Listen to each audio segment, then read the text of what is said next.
So let's pivot to another thing that you've written about recently, and something that you've been writing about for a long time, and that is what culminated in President Obama basically doing a 180 on Social Security. Mm-hmm. And I mean, I remember you writing 2 or 3 years ago about Duncan Black, Eschaton, Atrios rather. That's right. Writing about how we should expand Social Security, Right. and tracking how that idea has been sort of like, I don't know, infecting the bloodstream, if you will. I mean, infecting in a good way.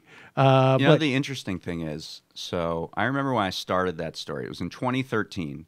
Obama had just put chain CPI in his budget, which, right. Do you want me to describe what that well, is? chain CPI is, if people listening to the program don't know what chain CPI is, then I think I'm going to have to actually shut their feeds off by now because they have not been listening to... The opposite of criminology. Yeah, exactly. Let's say for that on this show. There's really basically two Right. things that people on the show know. It's Fair chain enough. CPI or Halbig versus Burwell. But chain CPI is just basically a way of reducing Reducing benefits. the It's benefit COLA cut. benefits. So right, anyway, cost of living. so Obama wanted to do this benefit cut, or at least he put it in his budget. You know, whether he wanted to do it, I'm not in his head. But at the time that I was writing that story, all of the energy in the progressive wing of the Democratic Party was to stop that. None of it was about expanding Social Security. Only Duncan Black was really talking about expansion at that moment that I started that story. And I would talk to all these people at DFA and PCCC and all these people. I said, you know, what are you doing? Why aren't you? I mean, the facts are is that we have this retirement crisis. We have people that can't even scrounge up $1,000 in an emergency. They're not saving. We don't have defined benefit pensions anymore. We have this one leg of the retirement stool that's left, and it's Social Security, and it's not enough. Why aren't we talking about expansion? Why are we just doing this defensive thing? And all of them basically said, well, you got to get consensus when you build a coalition. The only consensus we had was stop chain CPI. And so I started writing the story, and the story got pushed back for various reasons. It was a print story, and they moved it from one issue to the next. And over that time, everything changed. Like they started coming around to, yes, we got to do expansion. I had to rewrite that story to show that actually Duncan was having an impact.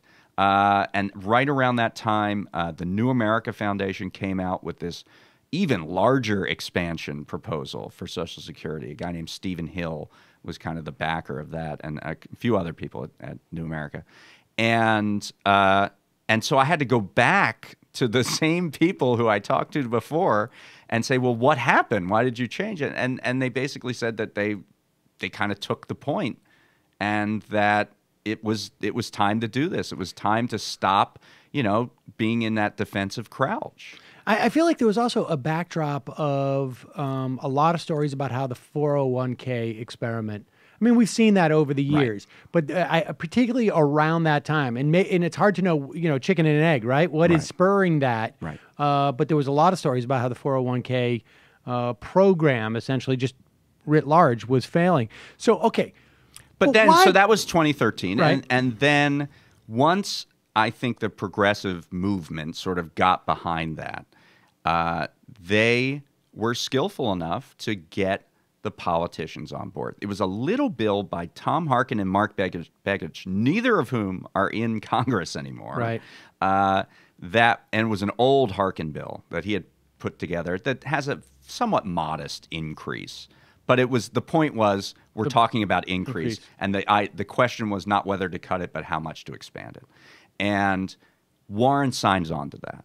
And I think it was like 2014 or something like that. And when she signs on to that, and then she does this point of order, this parliamentary thing in a budget bill, and she gets 42 votes from the caucus, including like Joe Manchin was a primary sponsor of this bill. So now you have the ideological scope of the caucus saying, okay, we get it. We've been educated. I think there was a lot of education that went on about retirement, whether it was directly from constituents or from special interest or progressive groups, and then it culminates in the election. And Sanders was, someone who was out in front on this and kind of pushed in many, like in other respects, pushed Clinton to a different kind of expansion. It was really for what is Clinton's bill? Clinton's bill is more targeted to, I think, the lowest income, lower income folks in the context of Social Security, as opposed to just a blanket increase. Right. But again, the question is how much do we expand it, not do we cut it or whatever. And then it culminates in Obama.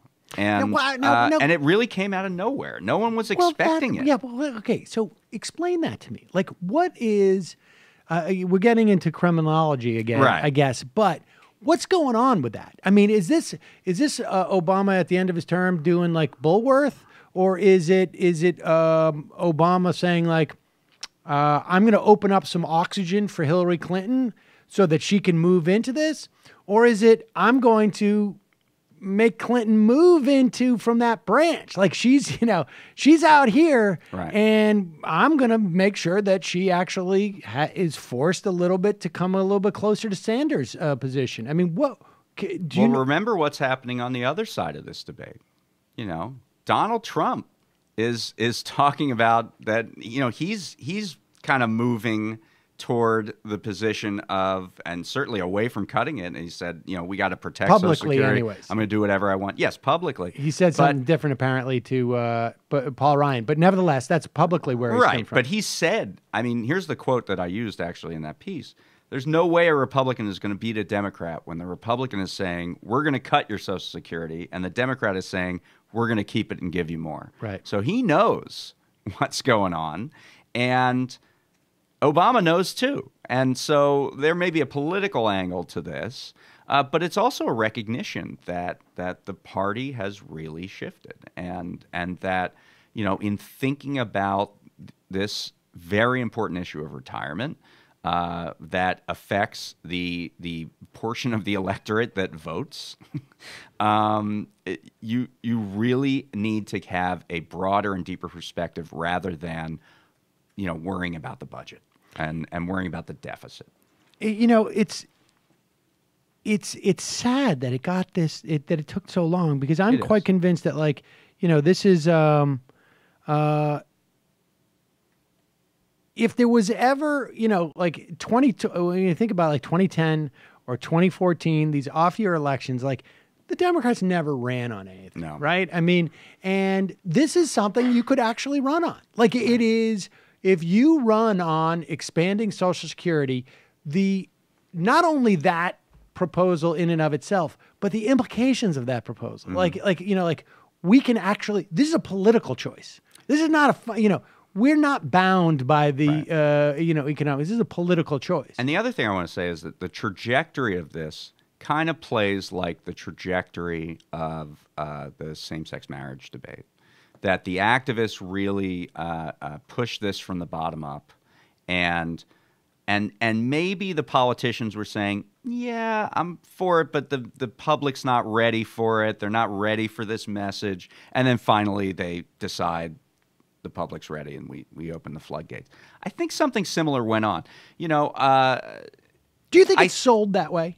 In other words, do you think activists go to politicians and say, Social Security is the next marriage equality? No, I don't think it's sold that way. Or do people say... I think they say, we have a crisis. And these are the facts. And, the deficit hawkery plays this outsized role in Washington in the political debate. And so that's why I think it colors this aspect of the public not being ready to say, we're going to spend more money, right? Which is right. At the root. Even though, you can easily cover this with various structures, making it so that somebody making $100,000 a year and LeBron James don't pay the same amount of payroll tax, for example. Of course. I think finally there's this recognition that the political recognition that you just brought up, that, yeah, the public's not only ready, but eager, and every poll shows this, the public's very eager to move forward on expanding Social Security and giving people dignity and security in retirement, and that public provision of a better benefit is just the best and most efficient way to do that. Right. Hello, you. I'm Sam Seder. Looking for smart progressive talk that is occasionally amusing? Well, subscribe to our YouTube feed. Subscribe to our podcast. Like us on Facebook. And just generally enjoy us.